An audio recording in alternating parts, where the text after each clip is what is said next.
Bonjour à tous et bienvenue dans cette nouvelle vidéo de mathématiques.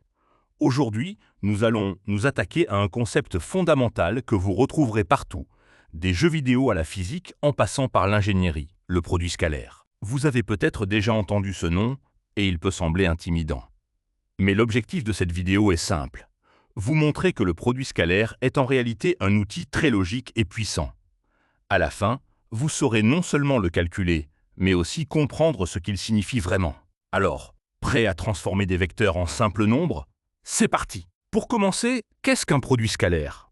La première chose à retenir, et c'est crucial, c'est que le produit scalaire de deux vecteurs n'est pas un vecteur. C'est un nombre, un scalaire.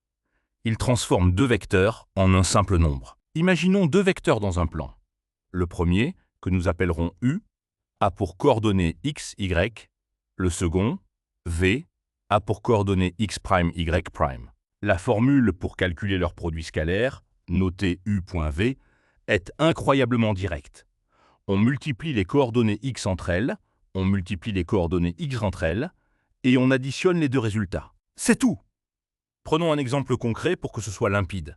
Supposons que le vecteur U a pour coordonnées 2, 3, et que le vecteur V a pour coordonnées 4, moins 1. Appliquons la formule. On multiplie les x, 2 fois 4 égale 8. On multiplie les y, 3 fois moins 1 égale moins 3. On additionne les deux, 8 plus moins 3 égale 5. Le produit scalaire de U et V est donc 5. Simple, n'est-ce pas? C'est la base de tout. Mais maintenant, vous vous demandez sûrement, à quoi correspond ce chiffre 5? C'est là qu'intervient l'interprétation géométrique. Maintenant que nous savons calculer un produit scalaire, voyons ce qu'il représente dans l'espace. Ce nombre que nous obtenons est en fait directement lié à l'angle qui sépare nos deux vecteurs. Il existe une deuxième formule pour le produit scalaire qui fait intervenir les longueurs des vecteurs, on parle de leur norme, et le cosinus de l'angle entre eux, que l'on note θ. Décortiquons cela. Norme de U et norme de V sont les longueurs de nos vecteurs. Cosinus de θ est le cosinus de l'angle formé par les deux vecteurs. Ce qu'il faut comprendre, c'est que ces deux formules sont égales. Cette égalité est extrêmement puissante.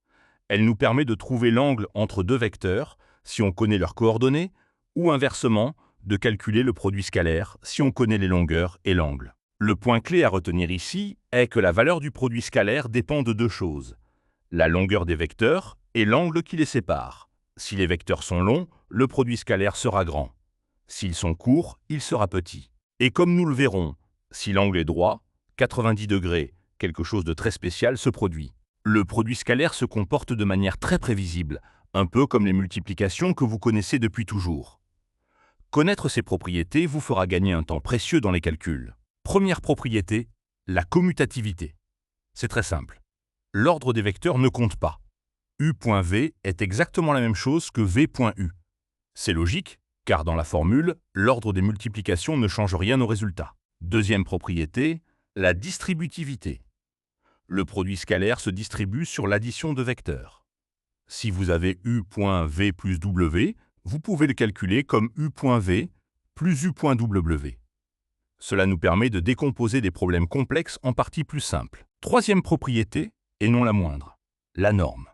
Que se passe-t-il si on calcule le produit scalaire d'un vecteur avec lui-même? C'est ce qu'on appelle le carré scalaire, noté U au carré. Si on applique la formule, on obtient x au carré plus y au carré.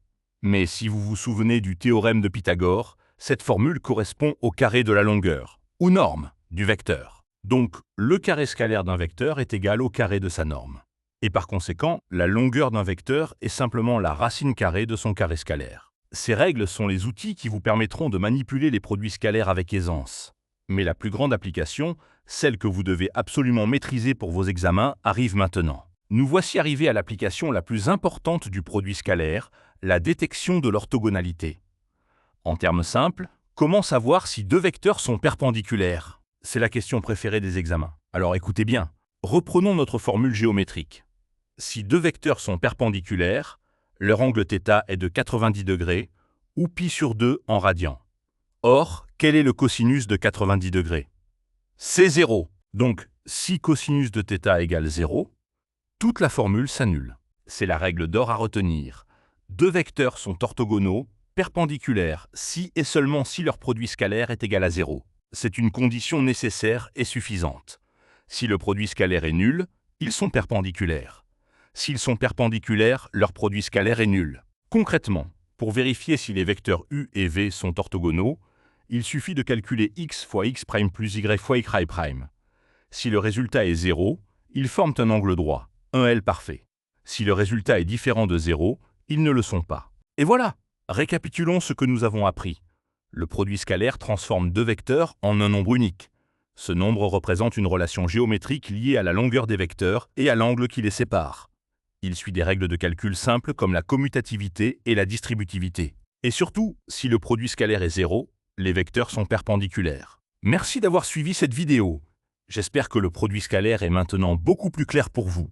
N'hésitez pas à poser vos questions en commentaire et à vous abonner pour plus de contenu mathématique.